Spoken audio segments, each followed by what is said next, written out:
আসসালামু আলাইকুম এভরিওয়ান, কেমন আছেন সবাই? আশা করি সবাই ভালো আছেন। তো অনেক দিন ধরে ঘুরতে যাওয়ার জন্য মন চাইছিল, কিন্তু কোনো মতে সুযোগ হয়ে উঠছিল না। এদিকে আপনারা সবাই জানেন আমি একজন নাবিক মানুষ। আহ, কিছু দিনের মধ্যে আমি আর চলে যাওয়ার জন্য প্ল্যান করছিলাম। তাই ছোটো ভাইয়েরা আবদার করেছিল তাদেরকে ঘুরতে নিয়ে যাওয়ার জন্য। ঠিক আছে, যেই কথা সেই কাজ, ছোটো ভাইদেরকে নিয়ে টমটমে করে রওনা হয়ে গেলাম ঘুরতে যাব। তো কিছুক্ষণ পর আমাদের মুক্তার ভাইও চলে আসলো, সবাই মিলে টমটমে উঠলাম। টমটমে ওঠার পরে আমরা রওনা হলাম 11 নম্বর ঘাটের উদ্দেশ্যে। তো আমরা রাস্তা দিয়ে টমটমে করে 11 নম্বর ঘাটের উদ্দেশ্যে রওনা হলাম। রওনা হওয়ার পর খুব কিছু অল্প কিছুক্ষণের মধ্যে আমরা 11 নম্বর ঘাটে এসে পৌঁছে গেছি। তো ঘাটে এসে আমরা বোট ভাড়াটা দিয়ে নিলাম। বোট ভাড়াটা দিয়ে দেওয়ার পরে আমরা সবাই সামনের দিকে এগিয়ে যাচ্ছিলাম বোটে ওঠার জন্য। ঠিক আমরা যখনই 11 নম্বর ঘাটে এসে পৌঁছাই, ঠিক তখনই একটি বোট দেখতে পেলাম ঘাটে ভিড়ছে। অনেক প্যাসেঞ্জার ছিল বোটে ওঠার জন্য। তো আমরা বোটে উঠে পড়লাম। উঠে পড়ার পরে নদীর অপর পারে আমরা এসে পৌঁছালাম। পৌঁছানোর সাথে সাথে দেখতে পেলাম অনেক মানুষ নদী পারাপার হওয়ার জন্য লাইন ধরে দাঁড়িয়ে আছে। তো আমরা নদী পার হয়ে সোজা টমটম যোগে আমরা মরিয়ম আশ্রমের দিকে রওনা হওয়ার জন্য উঠে পড়লাম টমটমে। তো টমটম চলতে লাগলো। টমটম চলতে চলতে সবার সাথে একটু ভিডিও করে নিলাম, অনেক মজা করছিলাম, ফান করছিলাম ছোটো ভাইদের সাথে। তো টমটমে ওঠার পরে আমরা সোজা রওনা হলাম মরিয়ম আশ্রমের উদ্দেশ্যে। একটা কথা বলে রাখি, যেদিন আমরা রওনা হয়েছিলাম সেদিন সকালে প্রচুর বৃষ্টি পড়েছিল, যার কারণে পরিবেশটা ছিল অন্যরকম। কোনো সম্পূর্ণ ধুলাবালি মুক্ত একটা পরিবেশ ছিল, আর গাছপালাগুলো খুব সতেজ দেখাচ্ছিল। ঠিক আছে, বলতে না বলতে আমরা পৌঁছে গেলাম মরিয়ম আশ্রমে। তো আমরা মরিয়ম আশ্রমের দিকে আমরা রওনা হলাম। মরিয়ম আশ্রমের আশেপাশের গাছ, রাস্তাঘাট সব কিছু পরিষ্কার এবং ঝকঝকে দেখাচ্ছিল। নিজের চোখে না দেখলে বিশ্বাস করার মতো না। পরিবেশটা এত চমৎকার এবং সুন্দর ছিল, অন্যরকম একটি পরিবেশ ছিল।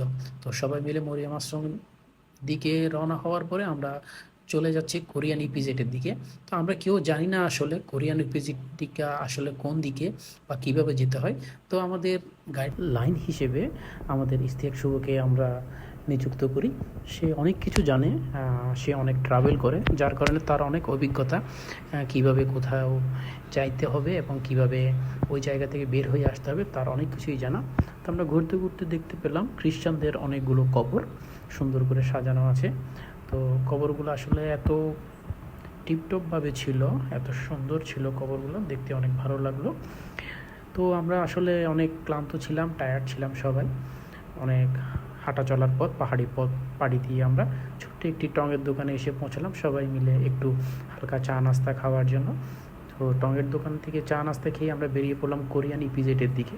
কোরিয়ান ইপিজেডে এসে যখন পৌঁছাই আমরা আসলে সত্যি অকল্পনীয় একটা পরিবেশ আমরা দেখতে পেলাম।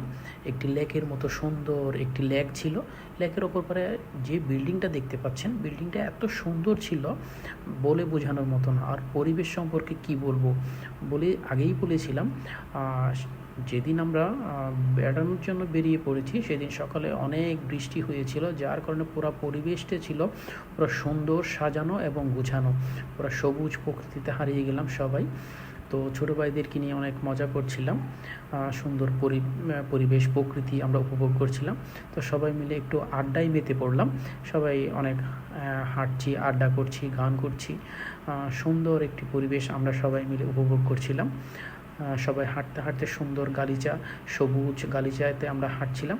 তো আড্ডা দিচ্ছিলাম, আড্ডা কথাবার্তা সব কিছু সবাই মিলে ছোটো ভাইদের সাথে সুন্দর একটা পরিবেশ। কী করে যে সময়টা কেটে যাচ্ছে বুঝতেই পারলাম না। তো দেখা যাচ্ছে সূর্য ডুবে যাচ্ছে, চারিদিকে অন্ধকার হয়ে পড়ছে। তো আমরা আমাদের খুব সবাই মিলে আমরা খুব ক্লান্ত হয়ে পড়েছিলাম। তো একটু করে বসে পড়েছিলাম। বসে পড়ার পরে আমরা সবাই যার যার বাড়ির উদ্দেশ্যে রওনা হওয়ার জন্য আবার আমরা প্রিপারেশন নিচ্ছিলাম। সবাই অনেক ক্লান্ত ছিলাম, সবার চোখ মুখ দেখেই বোঝা যাচ্ছে। তো আমরা বাড়ির উদ্দেশ্যে রওনা দিলাম। ধন্যবাদ সবাই।